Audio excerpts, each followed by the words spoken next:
Hello everyone, I hope you all are doing well. In this video, we'll be talking about principles of management.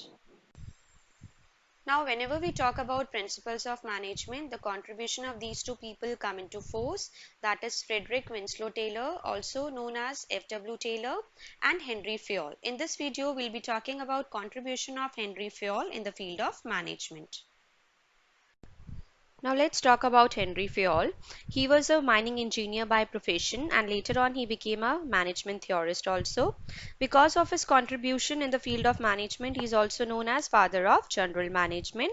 Now whatever experience he had, through that experience he developed his own concept of administration and later on propounded 14 principles of general management. Let's talk about them in detail.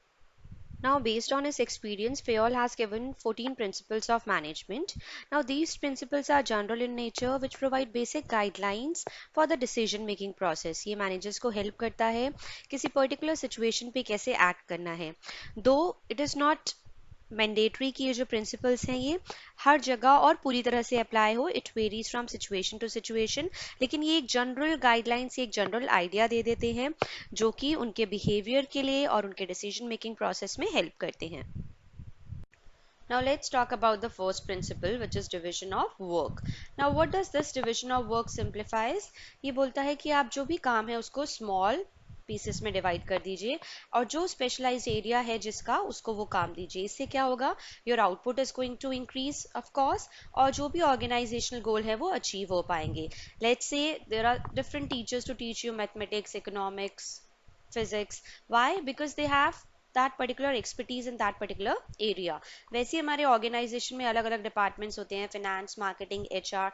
तो जो जिस field की जिसको qualification होती है, experience होता है, skill set होता है, उसके अकॉर्डिंग उससे काम किया जाता है. और अगर हम एक डिपार्टमेंट की भी बात करें, अगर हम बात करें स्पेसिफिकली एचआर डिपार्टमेंट की, तो एचआर में भी बहुत सारे काम होंगे. There will be work for recruitment, selection, for payroll, for different laws. तो उसके लिए अगर हम स्पेसिफाई कर दें कि जिसमें एक्सपर्टीज है वो काम करेगा, तो आपका एफर्ट भी कम लगेगा and you will be able to realise the organisational goal. Now let's talk about the second principle, which is authority and responsibility. Now what is authority? Authority is the right to give orders. तो जो भी हमारी hierarchy होती है किसी organisation पे, वहाँ पर फॉर्मल चैनल होता है. तो जो सुपीरियर के पास वो पावर होती है कि वो ऑर्डर्स दे सके सबॉर्डिनेट्स को, वर्कर्स को, और अपना काम उनसे करवा सके, that is what authority is. जितनी ज़्यादा आपकी हाई रैंक होगी ऑर्गेनाइजेशन में, उतनी ज़्यादा आपके पास अथॉरिटी होगी या उतनी ज़्यादा पावर होगी to take decision, to give orders and to obtain obedience from your subordinates.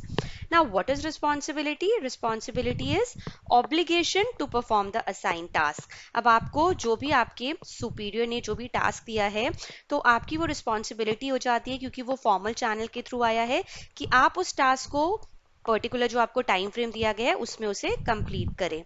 लेकिन ये जो अथॉरिटी और रिस्पॉन्सिबिलिटी का रिलेशनशिप है, इसमें बैलेंस होना बहुत ज़रूरी है. जिसके पास अथॉरिटी है उसका भी रिस्पॉन्सिबल होना बहुत ज़रूरी है, क्योंकि उसे पता होना चाहिए कि जो वो टास्क दे रहा है क्या वो वैलिड है या नहीं है, क्या वो पर्टिकुलर पर्सन को गया है या नहीं गया है. So he should be accountable and responsible to. Also जिसको रिस्पॉन्सिबिलिटी दी जा रही है, if you talk about the subordinate, उसके पास भी कुछ अथॉरिटी होनी चाहिए डिसीजंस लेने की. मान लीजिए अगर कोई, आप एक ऑर्गेनाइजेशन की बात करें, वहां पर एक सुपीरियर है जो सबॉर्डिनेट को कोई उसने पर्टिकुलर टास्क दिया है जिसके लिए उसको 10 वर्कर्स की हेल्प चाहिए.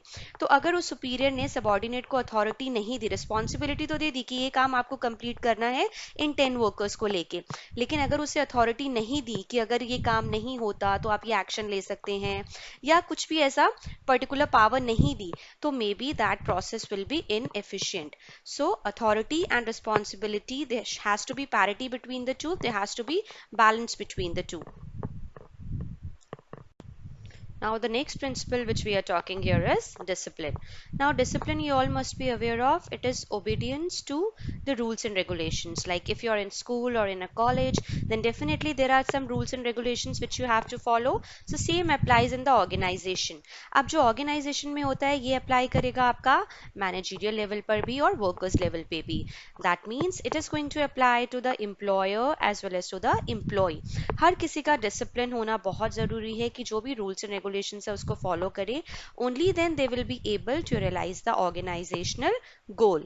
And if there will be self discipline, then definitely whatever goal and desires, that mean individual जो उनके अपने objectives हैं, they will be able to achieve that also. So there has to be discipline, there has to be obedience to rules and regulations of the organization on the part of superior as well as on the part of subordinates. Now the fourth principle is unity of command. Now what does this principle suggest? This principle says that whosoever individual is there, he should receive instructions only from one superior. क्योंकि क्या होता है, अगर आपको बहुत सारे instructions मिल रहे हैं तो इंस्ट्रक्शन ओवरलोड हो जाता है, कहीं ना कहीं ओवरलैपिंग ऑफ इंस्ट्रक्शंस हो जाता है. तो जो भी इंडिविजुअल है या कैंडिडेट है या जो वर्कर है या किसी पर भी लेवल पर है, तो उसको जो इंस्ट्रक्शंस मिलने का सोर्स है वो किसी एक का ही होना चाहिए. Like we say there is a team, so there is a team manager, तो जो उस टीम को पूरा क्या करता है, गाइड करता है. अब उस टीम का जो मैनेजर है, ही में receive instructions from his superior, उसके जो सुपीरियर होगा वो उसे इंस्ट्रक्शंस देगा. प्रॉपर हायरार्की होती है, top level management, middle level management, lower level management. लेकिन काम करने का तरीका यही होगा कि एक के ऊपर एक अगर पर्सन गाइड करेगा या फिर एक टीम के ऊपर अगर एक मैनेजर गाइड करेगा, so it will be easy to follow the rules, it will be easy to follow the direction. Fifth principle is unity of direction. Now what does this principle suggest? That all the units of an organization should work comprehensively in one direction. जितने भी units हैं या जितने भी departments हैं, या अगर हम किसी particular department की भी बात करें, किसी particular team की बात करें, तो उनका एक direction में move करना बहुत ज़रूरी है. Because as we know in an organization there are people who have their own mindset, who have their own thought, but ultimately उनको एक साथ लाके एक direction में move कराना है, so that the organizational goal can be achieved, जो organization का vision, mission या जो targets हैं वो achieve कर पाए. So this is what unity of direction is. Now next principle is subordination of individual interest to general interest. Now through this principle what Fayol has tried to explain कि हमेशा organization का जो interest होगा उसे supreme रखा जाएगा rather than individual interest. दो हमें ये भी ध्यान रखना है कि individual के जो goals हैं या individual के desires हैं वो organization में achieve हो पाए, लेकिन अगर वो individual की जो desire है वो interfere कर रही है organization के goal, interest, objectives के साथ, तो हम उसको we'll keep it aside. So always we are going to prioritize the organizational interest or general interest of individuals rather than individual interest. Now, next principle is remuneration of employees. What does this mean? This means that what is the money being paid to the employee for their service or work being rendered in an organization. So what does Fayol say? Fayol say that all those who are working in an organization, their salary should be just and equitable. What do you mean by just? Just means उनकी जो salary है वो justified होनी चाहिए. जितना वो काम दे रहे हैं उतना उनको in return they should get all those benefits in return. Equitable means अगर एक ऑर्गेनाइजेशन के हम किसी भी मैनेजर को कंपेयर करें किसी और ऑर्गेनाइजेशन के साथ, तो बाकी ऑर्गेनाइजेशंस में कितना पैकेज दिया जाता है उसके अकॉर्डिंग ही उनको भी वो देना चाहिए. प्लस बाकी जो एम्प्लॉइज काम कर रहे हैं उसमें किस लेवल पे काम कर रहे हैं, तो आपस में भी उनकी जो सैलरी है वो कॉम्पिटिटिव होनी चाहिए. So in this video we have covered 7 principles. In the next video we'll be covering the rest of the principles. If you like the video, please subscribe to the channel